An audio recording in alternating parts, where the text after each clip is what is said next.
11 News starts with breaking news. Good afternoon. I'm Gordon Lesher. We start with breaking news at noon. We're learning more about UPMC's work to vaccinate people against COVID-19. They just wrapped up a news conference outlining how their efforts are going, and Channel 11's Gabriella DeLuca listened in and joins us now for the breaking news desk. Gabby, they say they could soon start giving a lot more vaccinations. Gordon, this is a big day for local and national updates when it comes to the COVID-19 vaccine. Top UPMC officials just told us that they are in support of the Biden administration's recommendation that they will no longer hold back the second dose of the COVID-19 vaccine. The New York Times is also reporting that the Department of Health and Human Services is also wanting existing doses to be sent to states to provide the first dosage of the vaccine.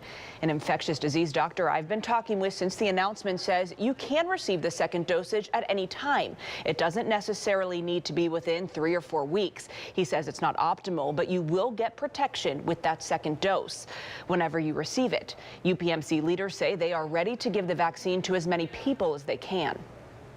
We are frankly thrilled and very supportive to hear of the decision at a federal level to see vaccine distribution accelerated. We do believe that we have the systems and processes in place to take that vaccine and get it in the arms of the right patients and the right people. We have another news conference starting in a few minutes with the Department of Health and Human Services. I will be listening to that and have another update for you at 12:30. Back to you, Gordon. All right, thanks, Gabriella. Also breaking at noon, the Allegheny County Health Department just released the latest numbers on COVID cases. In the last 24 hours, the county reported 694 new cases, ages ranging from 3 months to 99 years old, with a median age of 39. There are also 15 new deaths reported. Just stay away. That's the message Pitt has for thousands of students as it heads into the spring semester with COVID cases still on the rise throughout the area. Channel 11's Mike Holden learned how the university plans to hold classes. Pitt's campus remains eerily empty. University officials are now asking students to delay their return here due to the ongoing COVID-19 pandemic and rapid spread of cases. Typically bustling with students returning from winter break, Oakland was a ghost town today. The university made it official, asking Pitt students to stay at home for now. Pitt says based on the prevalence of the virus after the holidays, none of the students should travel yet. The first day of class is tentatively set for January 19th, but will operate under the Flex at Pitt model, which allows hybrid, remote, and in-person instruction when it's appropriate. The university now plans to give at least 2 weeks' notice to all students before they can travel back to campus. This includes students living in off-campus housing. Students who have stayed here over break say this is another big adjustment, but it's become the new normal in this COVID-19 era. As soon as we all come back to campus, we just want to see our friends, but that's not something that we can do right now. So just like take a slow start.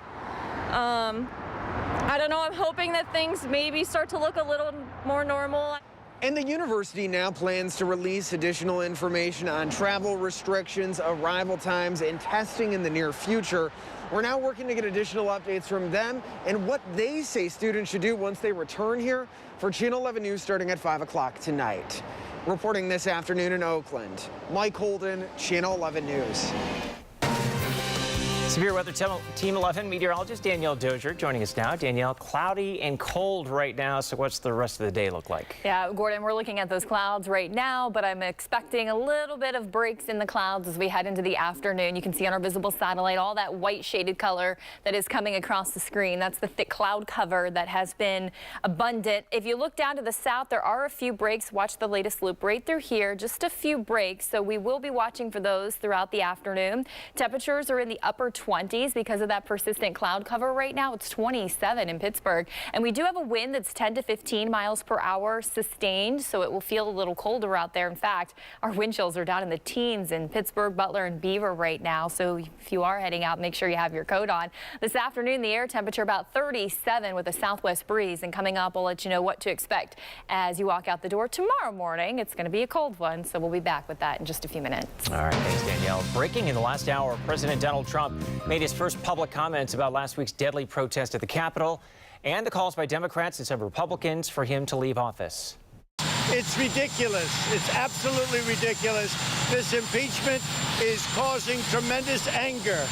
and you're doing it, and it's really a terrible thing that they're doing.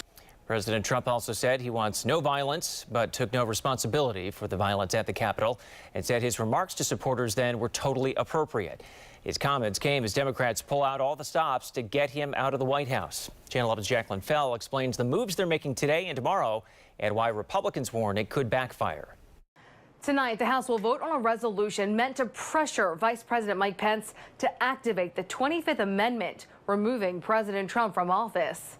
This isn't likely to go anywhere. Pence has pushed back against it, even meeting with the president yesterday. The two pledging to continue to work on behalf of the country for the remainder of their term.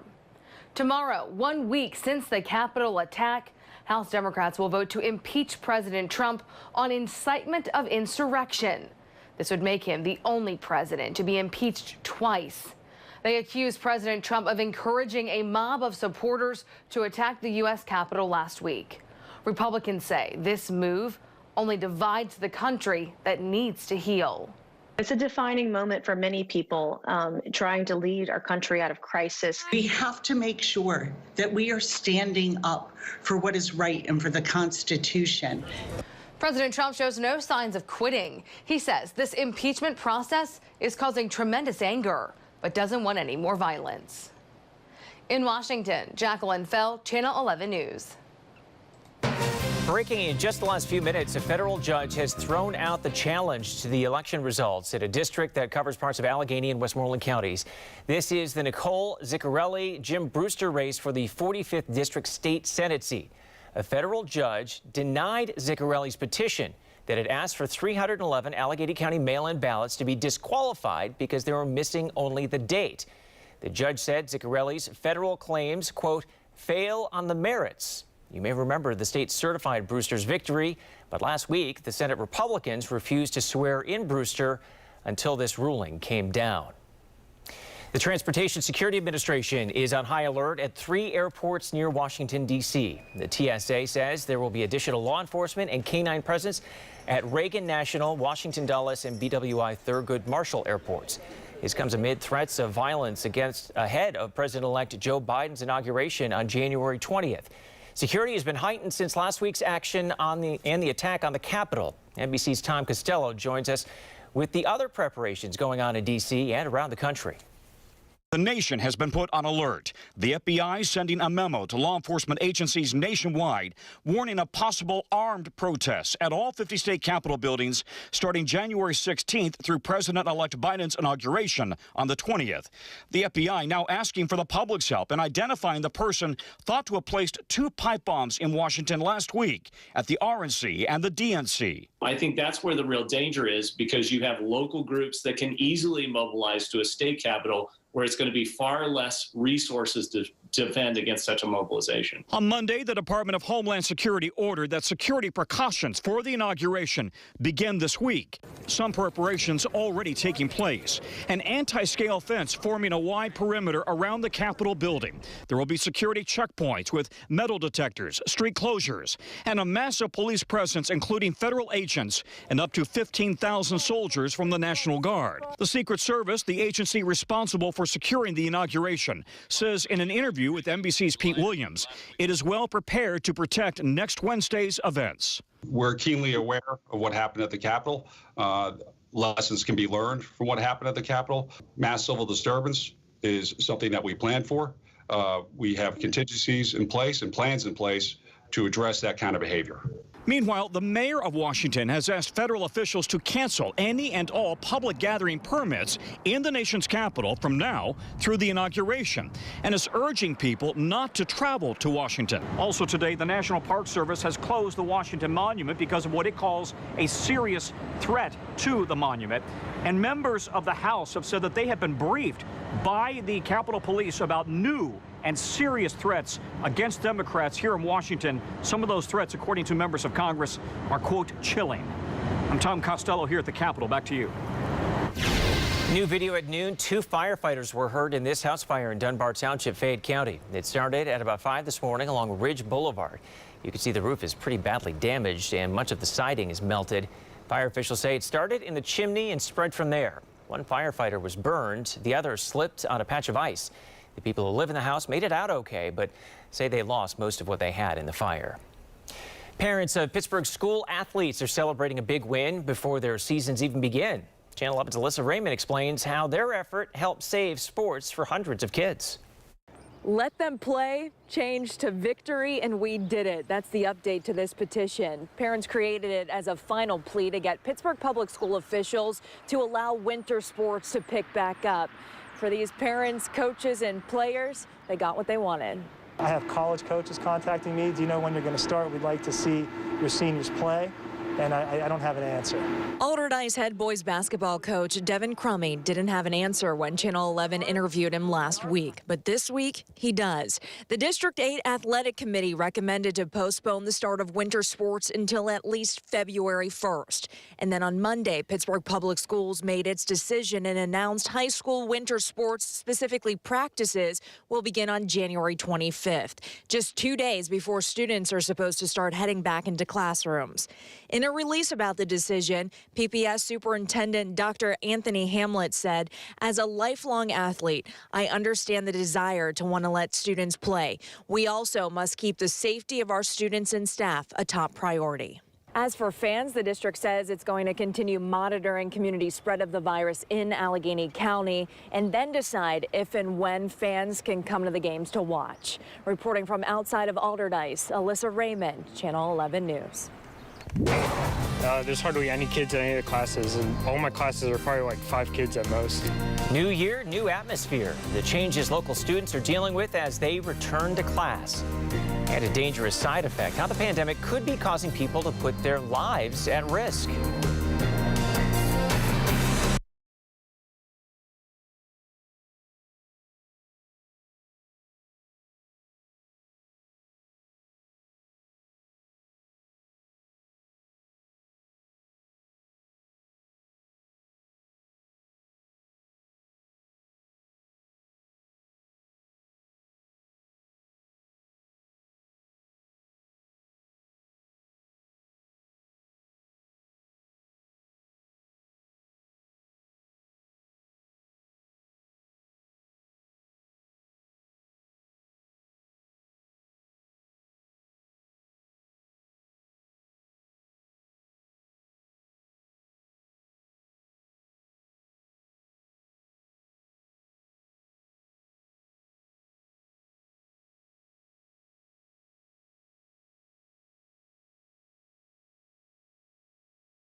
New at noon, Moderna says technology like what they used to create the coronavirus vaccine could be used to tackle other viruses. Moderna says that it will use the technology for experimental treatments of the seasonal flu, HIV, and other viruses. The company believes this could help them treat viruses that have, quote, eluded traditional vaccine efforts. Moderna says trials could begin this year. Also new at noon, fewer Americans are dying from cancer. The American Cancer Society estimates that more than 3 million cancer deaths were prevented between 1991 and 2018. Nearly half of that decline came over the past 5 years. That's due to early detection, improved treatment, and fewer people smoking. Lung cancer is still the most common cause of cancer deaths. It accounts for more deaths than breast, prostate, and colorectal cancers combined. Important news if you're a patient in the AHN health system. We're told they will now automatically alert you when you become eligible for a COVID vaccine. But first, you need to have an account with their online portal, MyChart. Once you get alerted, then you can schedule an appointment. A local nursing home will close for good today. Charles Morris Nursing Home in Squirrel Hill is run by the Jewish Association on Aging. It was among the highest rated facilities in Western Pennsylvania, but the pandemic was too much for them to keep going. 50 residents were relocated and 104 employees lost their jobs. All other JAA residential and community services will stay open. Students across our area are back in the classroom. For some, it was the first time they had in-person lessons since before Thanksgiving.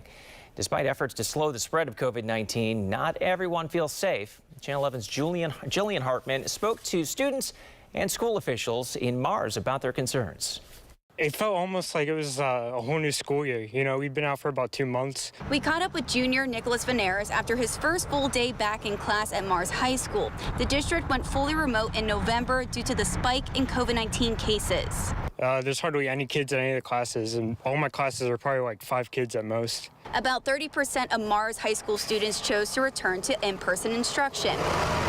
Veneris says today everyone wore masks, socially distanced, and he felt very safe. However, some of his fellow classmates reached out to Target 11, sending us these photos and short video clips that show students shoulder to shoulder in the hallways and in the classroom. They also sent us photos of teachers who appeared to be wearing masks incorrectly or not at all. We aren't showing those because of unclear circumstances. We contacted the school district and they almost immediately got back to us addressing the concerns. The superintendent, Dr. Mark Gross, said the photos are not recent and do not accurately depict the reopening efforts and protocols that are in place now. He says they were likely taken at the high school early on in the school year during the initial phase of reopening. Maybe in the beginning because I feel like the kids, they weren't taking it as serious. They weren't necessarily as used to it. But now I feel like the kids are taking it a lot more serious. Dr. Gross also said the district has addressed and continues to reinforce proper health and safety protocols for all staff and students. My teachers, you know, they take good care of us. They're always looking out for us, and they definitely have our best interests in heart. Reporting in Mars, I'm Jillian Hartman, Channel 11 News. As the pandemic enters its 11th month, health experts continue to worry about patients putting off visits to the doctor. According to a national survey, 67% of Americans say they're concerned about in-person medical appointments when COVID rates are high. Nearly half say they won't reschedule missed appointments until those rates fall.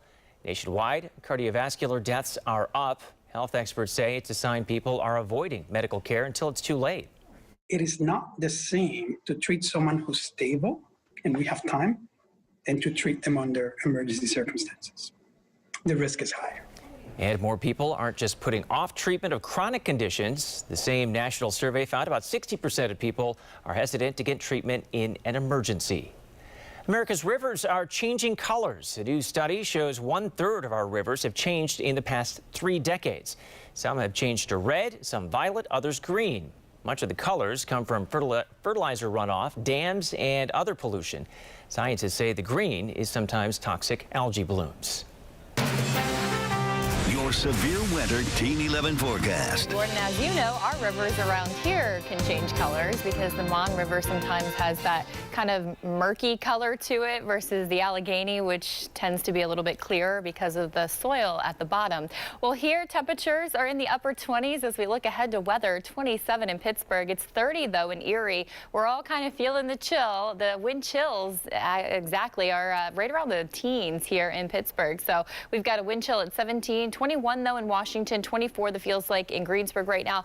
So if you are heading out the door, you're going to need that coat. You're going to need it all day long, really, because the winds will be out of the southwest. That will be as high as 10 to 15 miles per hour. So bit of a breeze, making it feel a little bit colder out there. And what we do expect, as I mentioned earlier, are some breaks in those clouds. And as we head into this evening, we'll have a mostly clear sky through at least 6 and 7 p.m., but I do expect some more clouds to build in thereafter, and we'll look for a mostly cloudy sky actually overnight tonight. Temperature-wise, though, this afternoon, climbing to the mid to upper 30s. If we can get some breaks in the clouds for a little sunshine this afternoon, we'll climb into the upper 30s. You can see here how the temperatures trend this evening. 34 at 6 goes to 33 at 7, and then freezing at 8 p.m. Overnight tonight, we're in the mid to upper 20s with about 27 in Pittsburgh, 29 in the Uniontown area. Beaver and Indiana checking in right around 28. This has been pretty consistent the last couple of days. The temperatures in the mornings in the mid-20s and in the afternoons, the 30s. However, things do change as we head into tomorrow.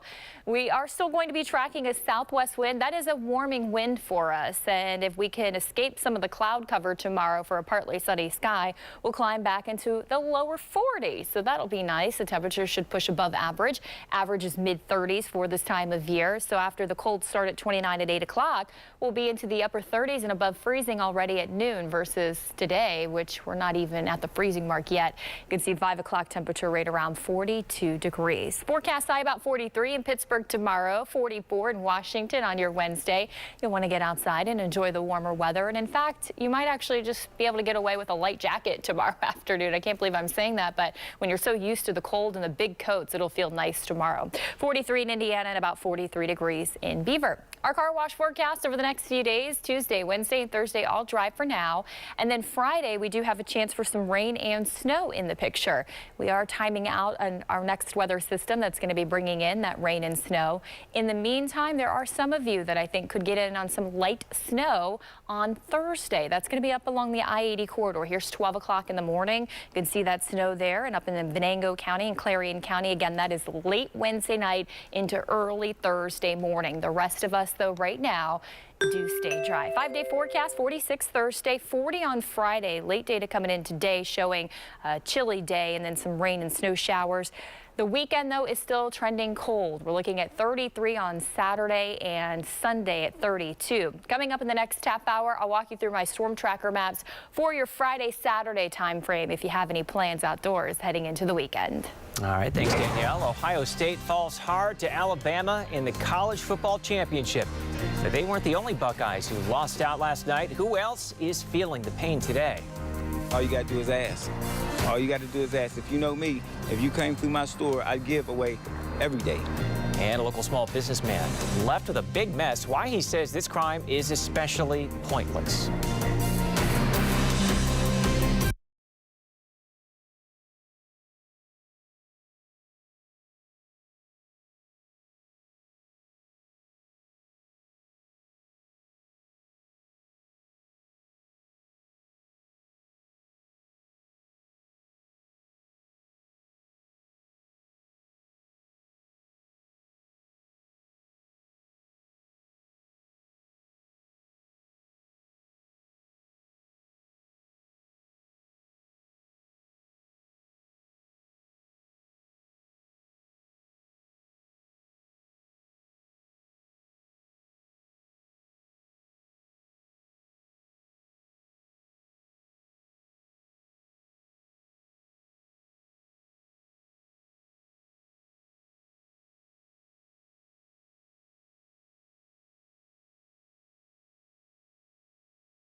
New at noon, a priest from the Pittsburgh diocese will officially become the bishop in Youngstown this afternoon. The Reverend David Bonner was pastor at St. Aidan Parish in Wexford. Before that, he served in Mount Lebanon and other local parishes. He also served for 12 years as the Steelers chaplain. The Youngstown diocese has been without a bishop since their bishop died this past summer. Alabama is once again champion. The Crimson Tide defeated the Ohio State Buckeyes to win the college football national championship last night.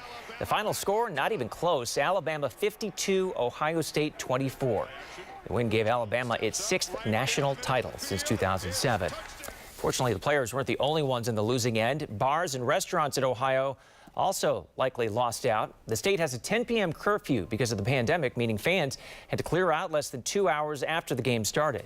It has zero effect on our business in a positive. You know, if it starts at 8:15, you're not going to be here to watch the game when you got to leave before 10. According to a recent survey by the Restaurant Association, 60% of Ohio restaurant owners say that they'll be out of business in 9 months if the current restrictions stay in place. Clearing up confusion over the First Amendment, what social media companies are and are not allowed to do. And one step closer, how you can help complete a project dedicated to those who lost their lives in the September 11th terror attacks. And after the break, the changes being put into place to speed up COVID vaccinations nationwide.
Channel 11 continues to follow breaking news about the national COVID vaccination effort. The Trump administration just announced major changes it says will drastically speed things up.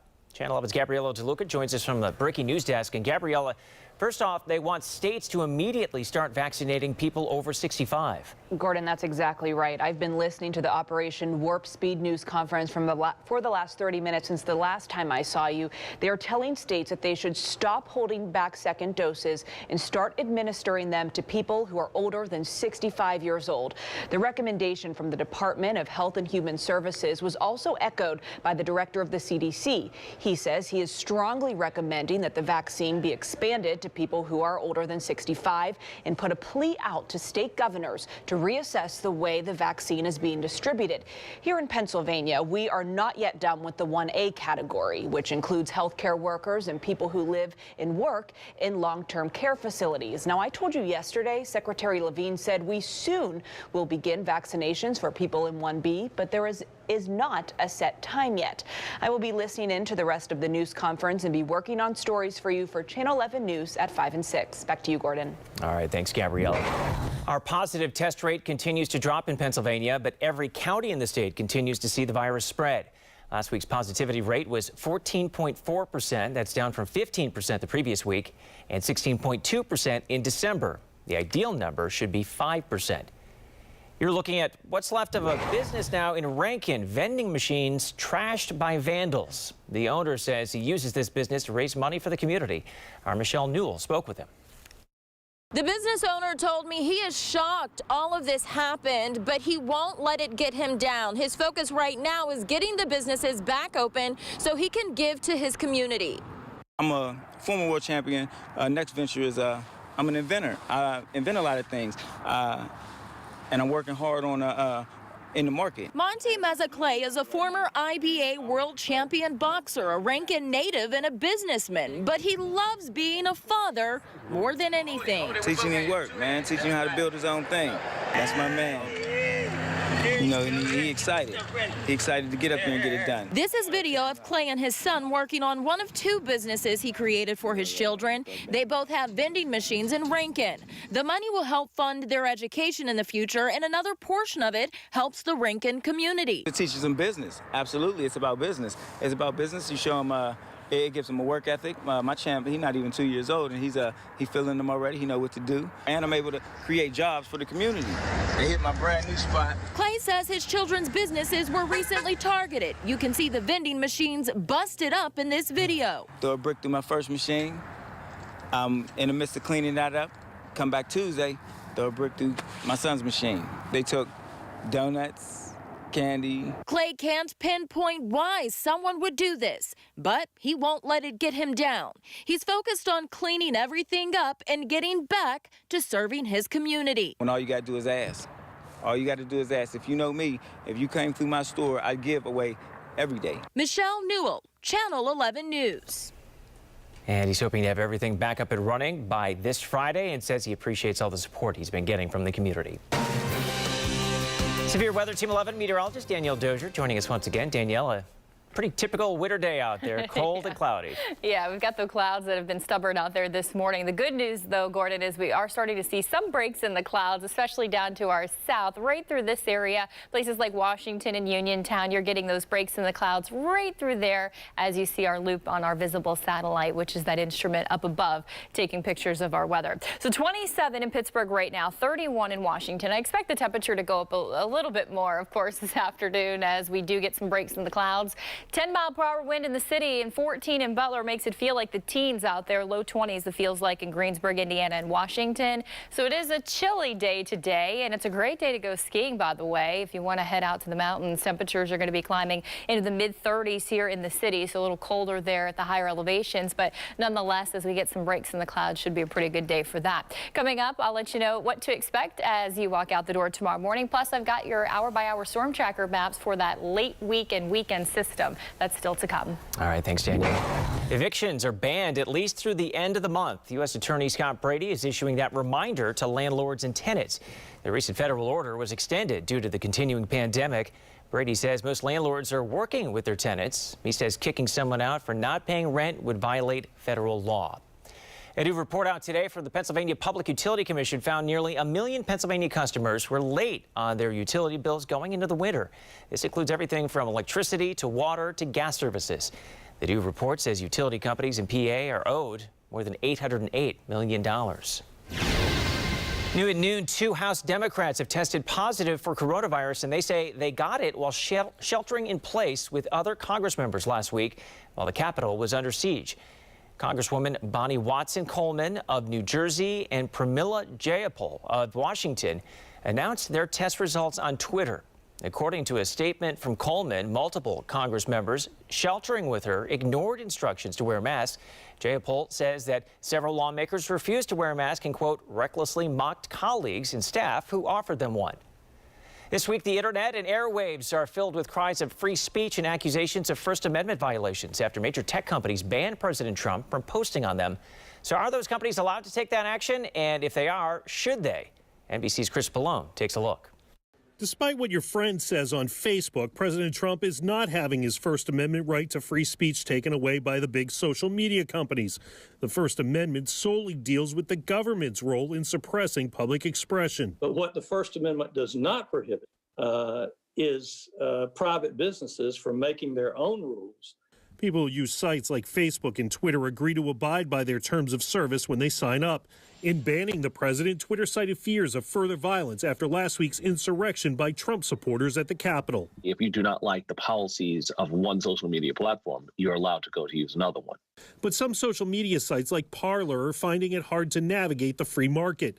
The site, favored lately by conservatives and even far-right extremists, was taken down Monday after its web host Amazon said moderators didn't do enough to remove violent and threatening posts. We never promoted that kind of violence or anything like that. We would have never condoned it. But because internet companies can prohibit whatever they want, should they? Now, we're about to get into a great debate in this country about regulating in some fashion more than they're regulated now. Undoubtedly, the nation's tech companies will draw criticism if they apply their own standards inconsistently. Having this fine line out there becomes difficult. Are we judiciously cutting with a sword or a scalpel to determine that line between the two? A tumultuous time for private social media services, which have become indispensable for millions. Chris Pallone, NBC News. Parler sued Amazon in response to being taken off their platforms. It claims the retail and media giant breached its contract and interfered with Parler's business relationships with users. The complaint asks a federal court for a temporary restraining order against Amazon and calls Amazon Web Services' decision a death blow to Parler. A pet food recall has expanded after dozens of more dogs have died. The FDA says at least 70 dogs have died and more than 80 have gotten sick after eating sport mix pet food. It's made by a company called Midwestern. The recalled products have an expiration date on or before July 9th of 2022. The company originally recalled some of its sport mix pet food over 2 weeks ago. The FDA said at the time that it had received reports of at least 28 dogs had died and 8 who became sick. Behind the wheel and in the spotlight, why experts say that America's highways were more dangerous in 2020.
Live look at the Parkway East, and a new report card is out for America's highways, and there are some disturbing trends. According to advocates for highway and auto safety, 2020 was deadlier than expected due to an increase in impaired and distracted driving and a drop in seatbelt use.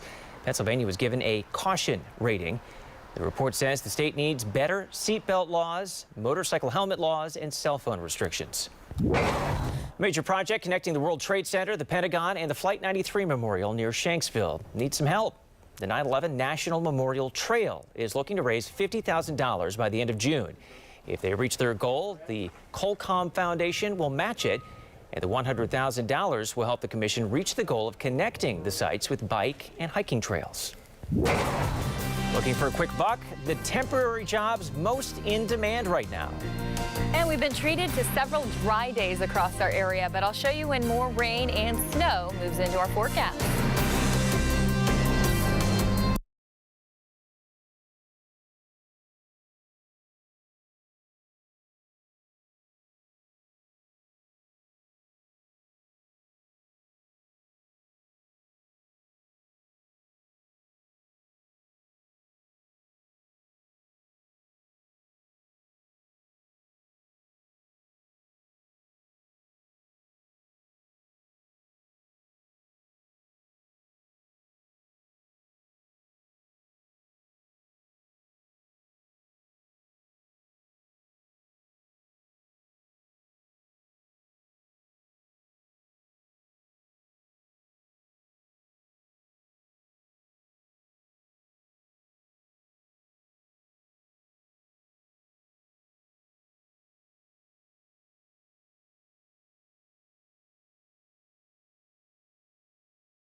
Staffing firm People Ready just released the most in-demand temp jobs over the next month. Positions employers are looking for include manufacturing and construction jobs, food processing and sanitation workers, and skilled trade workers like carpenters and electricians.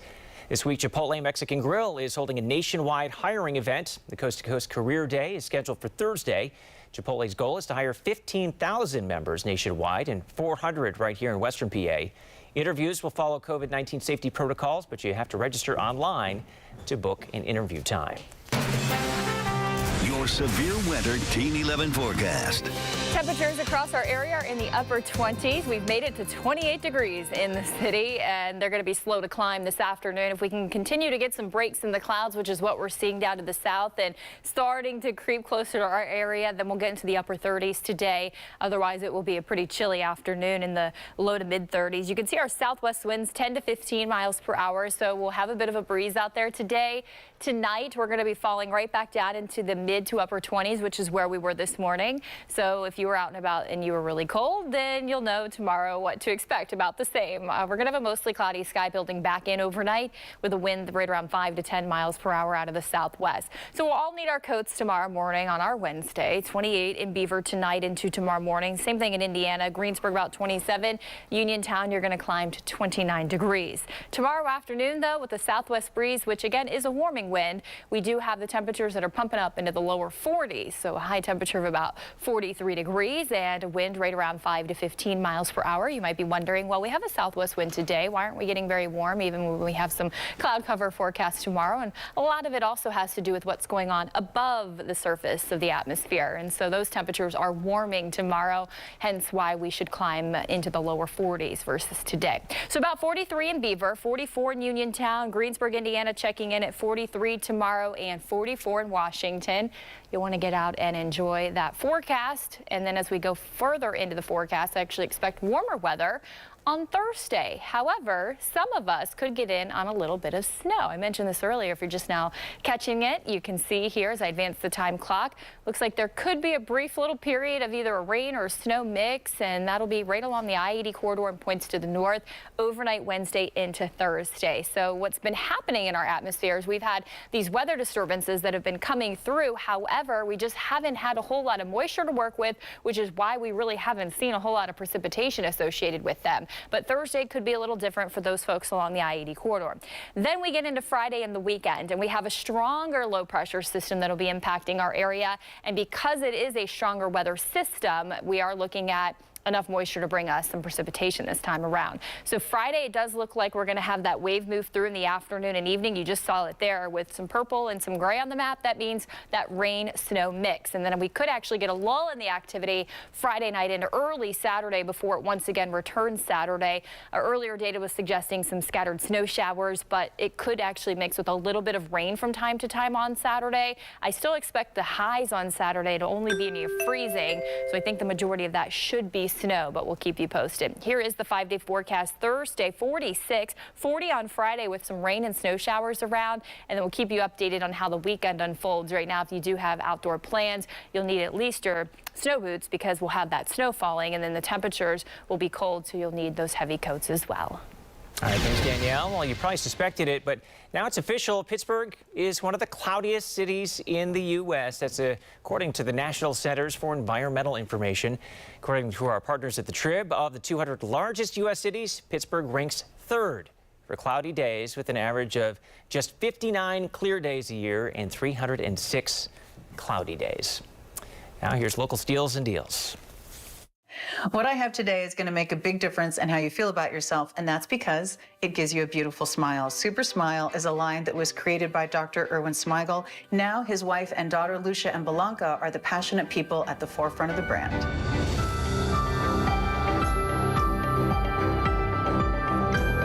My husband was the one who developed tooth bonding. My dad was a legend in dentistry, and growing up, my brother and I really didn't know that at first until we got older and we would start going with him to dental conventions. We would go over to different booths and they would fill our bags up with toys and presents and things because we were with Dr. Smigel. My father was doing bonding on a lot of his celebrity patients and his regular patients. And with bonding, it used to stain very, very readily. So he and my mom, who was the CEO and is the CEO of the company, decided to form together with a chemist and make a toothpaste that would work, be gentle, be safe, be effective, and would whiten the teeth.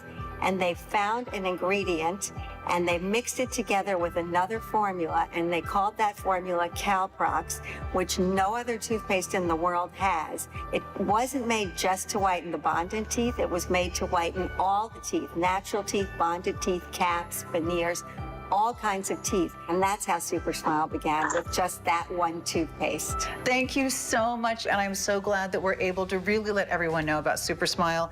And I love that we have a lot of great options for you. We have the full-size day-to-day regimen with whitening and really healthy teeth. We have that amazing proprietary technology and a sonic toothbrush. So many great ways to have a clean, healthy, beautiful white smile. This is all 20% off on localsteals.com, and it's one of the best things you can do for yourself to make sure that you always make your best first impression with an absolutely beautiful smile.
The Transportation Security Administration's 2021 calendar is out, and this year it features some of the hardworking dogs that protect our airports. The calendar is free. It includes facts and photos about the dogs that help with passenger and cargo screening and security. And the TSA is reminding travelers that canine teams are hard at work, so don't pet or feed them. You can download the calendar online at tsa.gov. Good news here, the Salvation Army exceeded its Red Kettle campaign goal despite the pandemic. The Western Pennsylvania Division of the Salvation Army raised its $2.6 million across 28 counties. Its fundraising goal was $2.3 million. The Salvation Army says not all areas were as successful. If you bought a ticket for Saturday's Cash 5 lottery drawing, check your numbers. 2 tickets matched all 5 numbers, and the winners will split about $390,000. One winning ticket was sold in York County. The other was sold at Thomas's General Store in Export, Westmoreland County. And don't forget, you can watch the Pennsylvania lottery drawing every night at 7 right here on Channel 11. That's all for Channel 11 News at noon. Our next newscast is tonight at 5. Thanks for watching and have a great day.